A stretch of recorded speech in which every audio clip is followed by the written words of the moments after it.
What we're going to talk about today is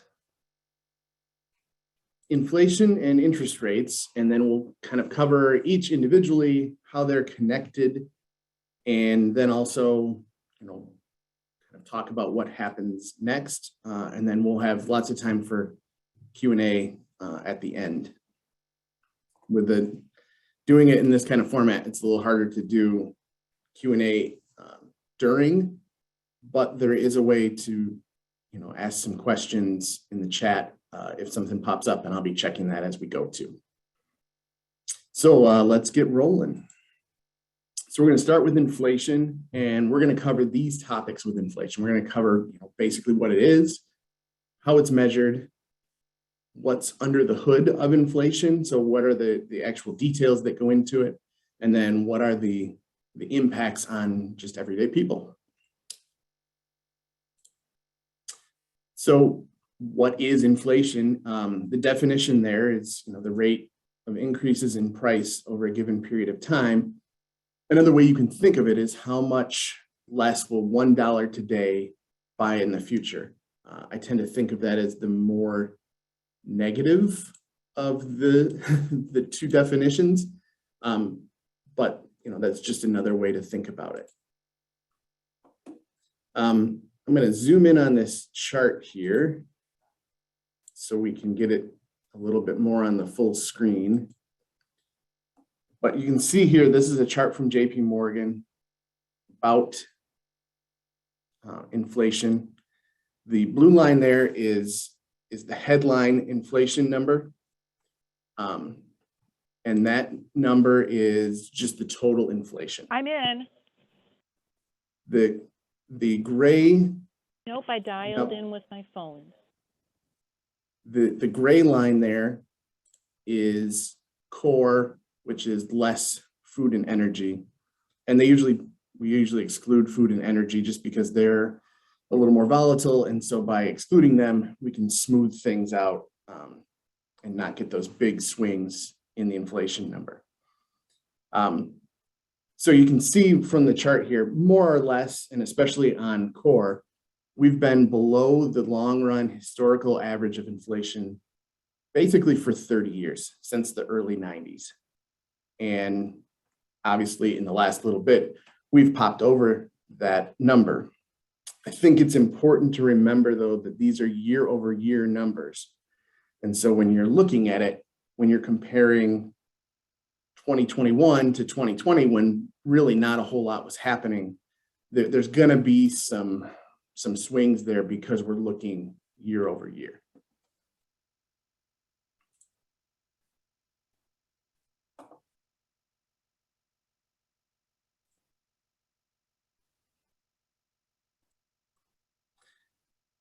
So how is it measured? There are a ton of different gauges for measuring.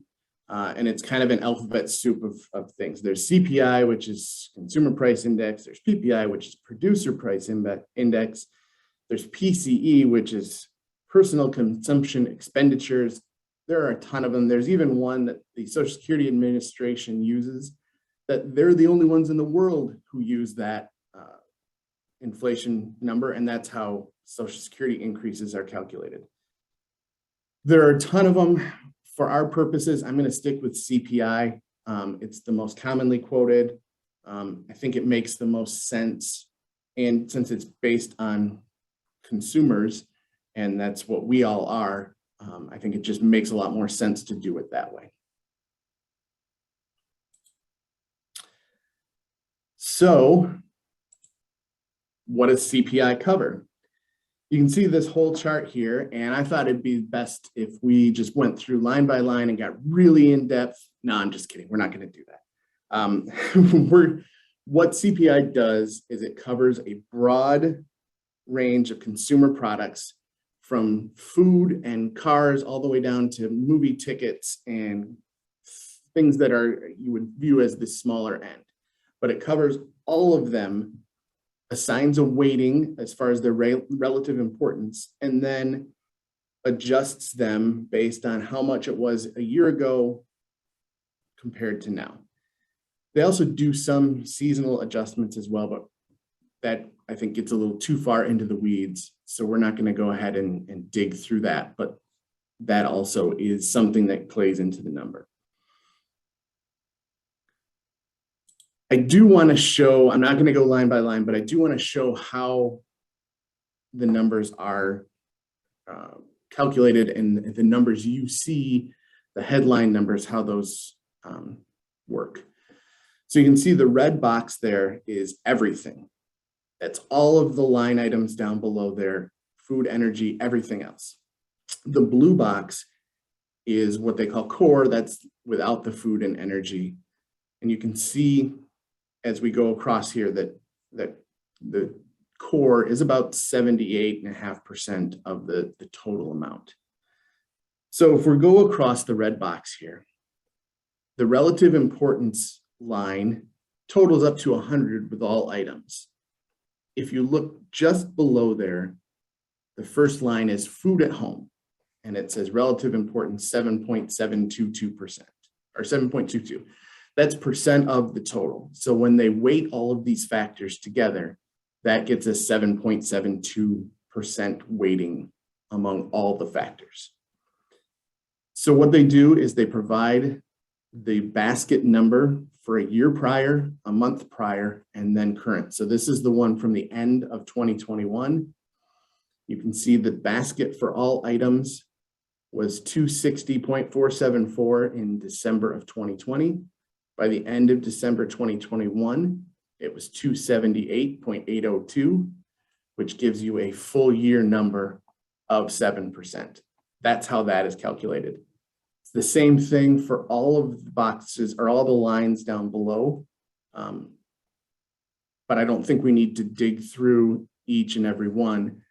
If you really want to get into the weeds, let me know and we can do it. But I can't imagine that anybody really wants to do that.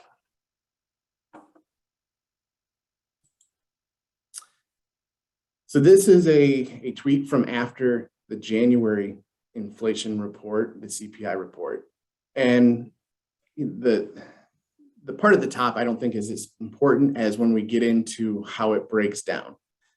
So of the 7.5%, and that's what it was at the end of January, 2.1% of that total, so of the 7.5, 2.1 was vehicles, and 1.6 of that was used cars. So if you are a person who didn't have to buy or replace a car last year, that number probably doesn't really impact you and didn't go into your personal inflation. If you did, it was a terrible year to have to buy a car. I'll show you a chart in just a minute on just how crazy it was. But you can see it was a good portion of the inflation over the last year has been energy and vehicles. And we'll get into energy too, and I'll show you why that might be a little misleading, but a little goofy as well.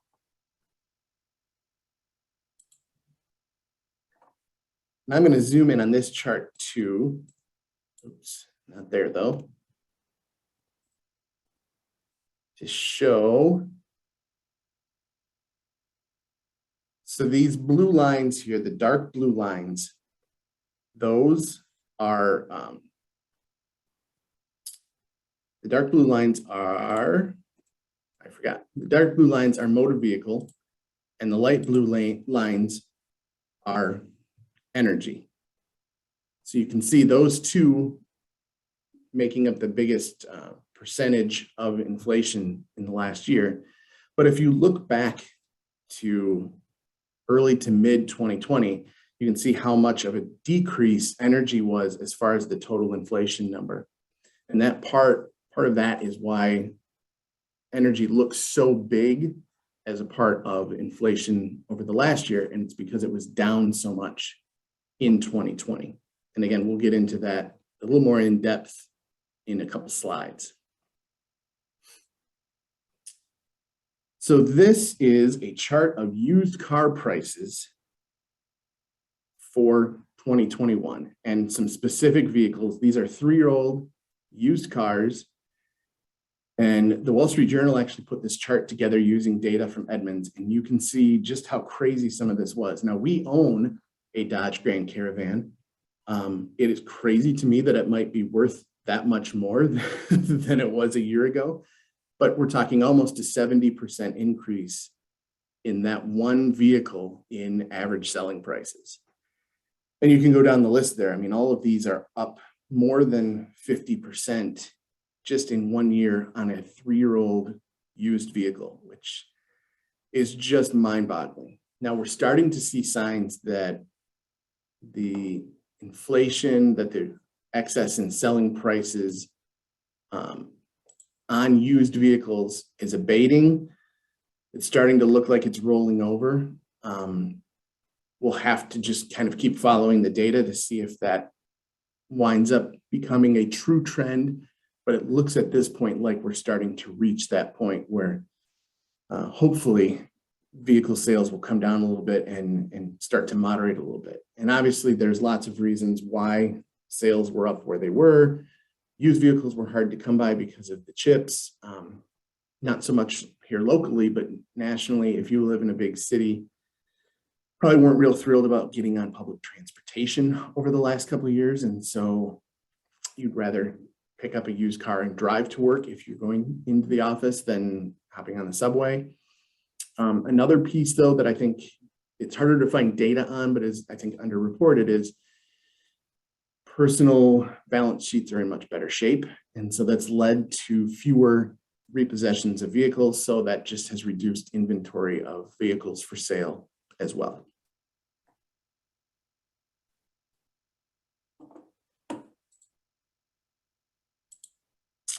So now we're going to get into the oil markets, and I actually refreshed this chart this morning because obviously things in the world have made oil prices interesting over the last week or so. But you can see all of the various peaks and troughs in oil price. That's over on the right side of the screen. So you can see, in April of 2020, a barrel of oil was down to $11.57. It actually went negative during the trading, deeply negative during trading toward the end of April of 2020. Whereas now we're, I think we got over $100 a barrel today, which is the first time in, probably 8 years that we've done that. Part of the inflation number, obviously, is that year-over-year effect of going from it being so low when consumption was so low in early to mid 2020 to the point now where consumption is higher and we have all these geopolitical events going on. The other part, though, I think is something to focus on is the rig count in the US. So you can see this blue line is active rigs in the US, so drilling rigs in the US. And it fell off a cliff in early 2015. And as we zoom back out, if you compare the rig count to the prices, you can see prices dropped starting about mid-2014. 2015, the oil companies realized, hey, this price isn't coming back. So they stopped drilling because US oil, especially the shale oil, tends to be more expensive to drill. So as prices dropped, they pulled those rigs off of line. We started to see a little pickup coming in, too late 2019, early 2020. Then we had COVID hit, prices dropped through the floor. They pulled off on those rigs again. So if you look now, the total rig count, we're a third, maybe even less than a third of what we were in 2015. It's going to take a long time for those to get back online. And so as the longer these geopolitical events with Russia, which is a major oil provider, the longer those keep going, the greater chance we have of oil prices really ticking up. Now, we're nowhere close to where we were in 2008 when we were nearing $150 a barrel. It doesn't seem like we're going to get to that point, but time will tell.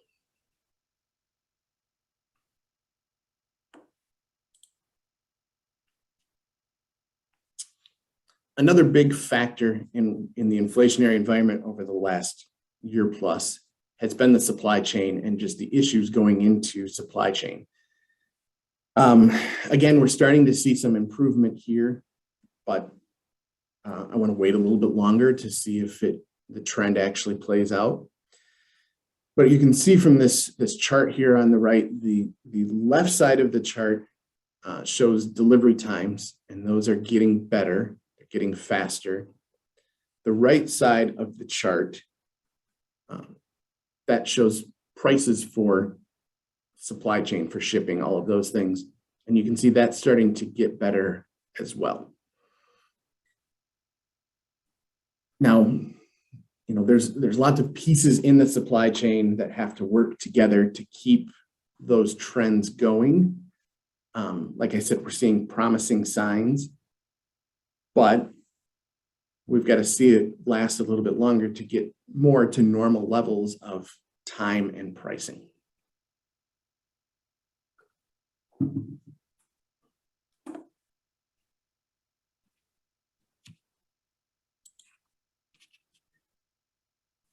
So how do you slow down inflation? Usually it's by the Fed raising interest rates and then cooling the economy. So the chart over here on the right, there's two different lines. The blue line is the nominal 10-year US Treasury yield. So that's the number you would see if you went on to Yahoo Finance and typed in 10-year Treasury. The gray line is basically the blue line minus inflation to give the real yield on treasuries. And you can see they kind of tend to go in lockstep with each other. But because inflation has been up so much over the last year, we've seen a real divergence in nominal yield and in the real rate. So usually what the Fed will do to slow the economy, to cool inflation, is they'll raise rates. It causes money to become a little bit more expensive, a little tighter, usually slows down expansion in the economy and causes the economy to cool down, lowering inflation. Now, I put different this time with a question mark. It's usually the kiss of death in our business to say it's different this time because it's never different this time. I'm not saying it's different this time, but there is a legitimate question about whether the Fed hiking rates will stem inflation this time. Because hiking rates isn't going to put more truckers on the road to be able to deliver and do all the supply chain things we were just talking about. But it may slow growth enough that the current number of truckers we have on the road becomes adequate. So that's going to be something that's going to bear watching, and it'll be interesting to see as we go if the Fed's normal tools will work in this current environment.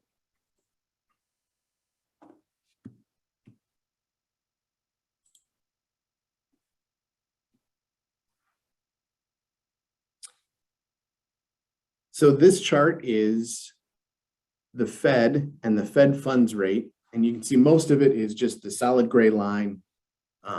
That is the actual historical number for the Fed funds rate. So back in 2001, it was north of 6%, and we've been more or less at 0% or close to it for a good part of more than 15 years at this point.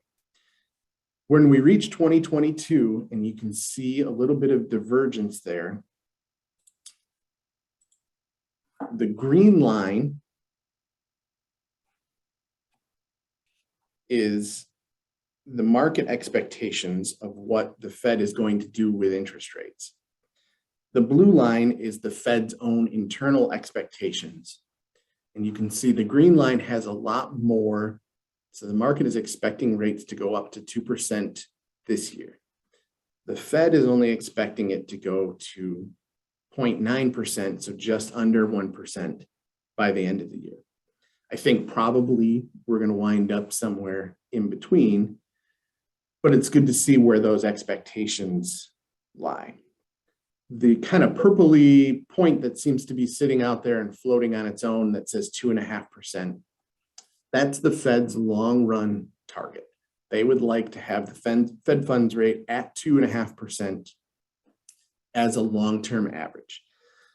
Now, we haven't been there in decades at this point, so it's going to take a bit to reach that point, but that is what their target is over the long term, is to reach 2.5% and be able to stay there.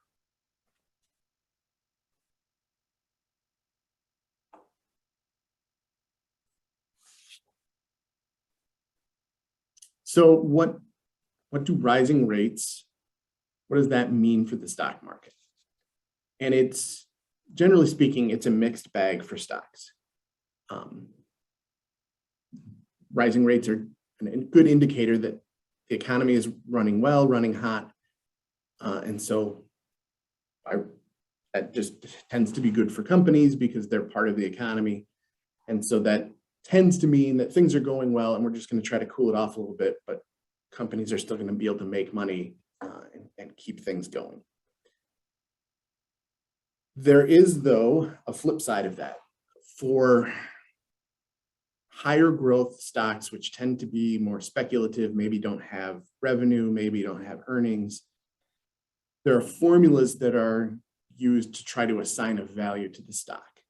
And those formulas, the higher that interest rates go, the lower the current value of those companies, of their shares, should be.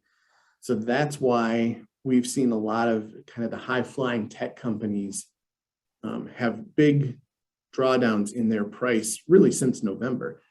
As we reached interest rate expectations of rates rising, of the Fed stepping in, those formulas have been reevaluated and recalculated. And that has been the reason a lot of those high flyers have been priced down, is there's an expectation of higher interest rates. And so the way those companies are valued needs to put their current price lower.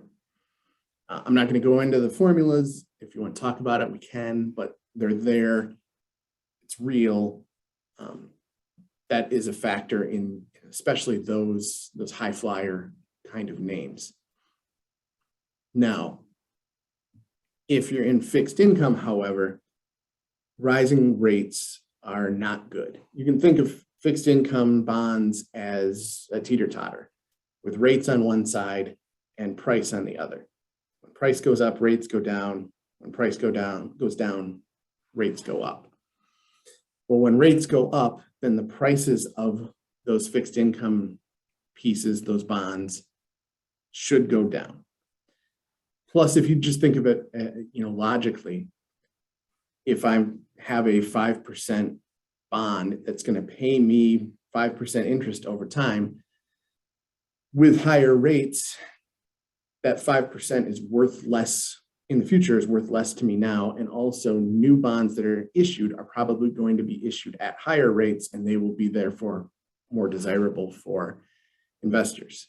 So what we've seen in the past, and this is the last 12 Fed hiking cycles, 11 of the 12, the S&P 500 has been up during the hiking cycle. So I wouldn't expect anything to be different this time when the Fed gets started. But history says the market tends to still do well when interest rates are on the rise. Like I said, the flip side is true for fixed income. Rates go up, prices go down. Tends to be a time when you maybe want to be buying as rates are going up in fixed income, but if you're holding, you're going to see your holdings worth less.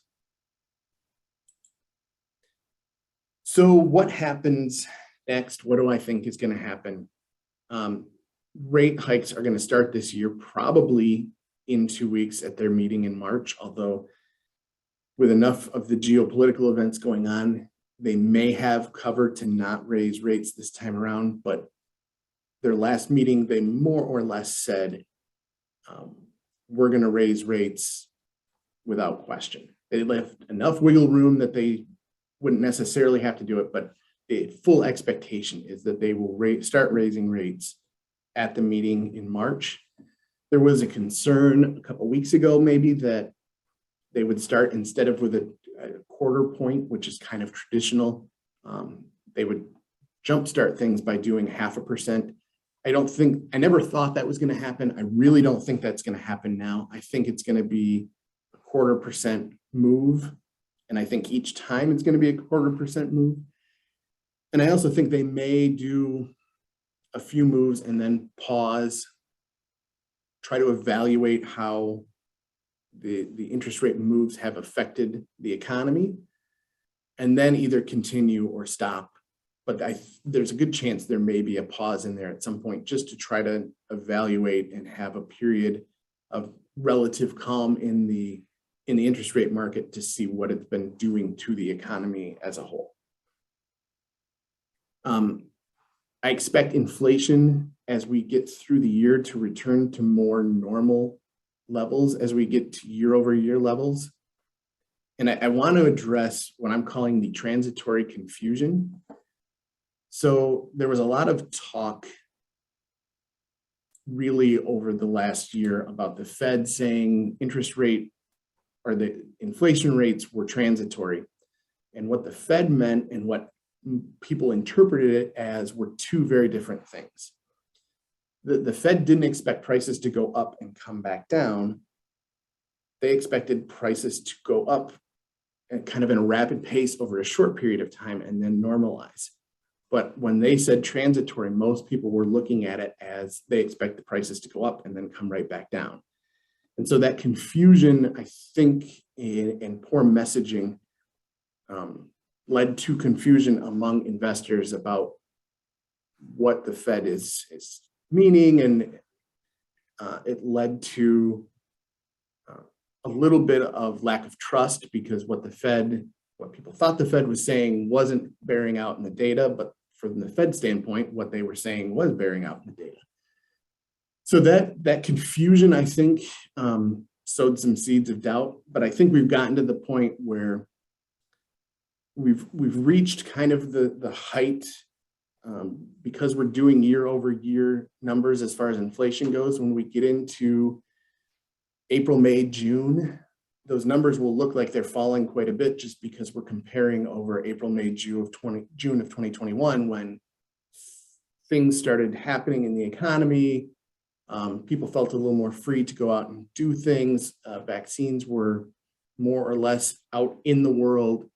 People were starting to travel, all of that kind of stuff. So I think we'll start to see at that point where inflation rates start to drop on a year-over-year basis, and we'll kind of reach more to those normal levels of 2 to 3%, maybe 4% for a time. But on average, we'll be in a much lower spot where people aren't focused as much on, oh goodness, look at what inflation's doing now. So that is all I had as far as prepared stuff.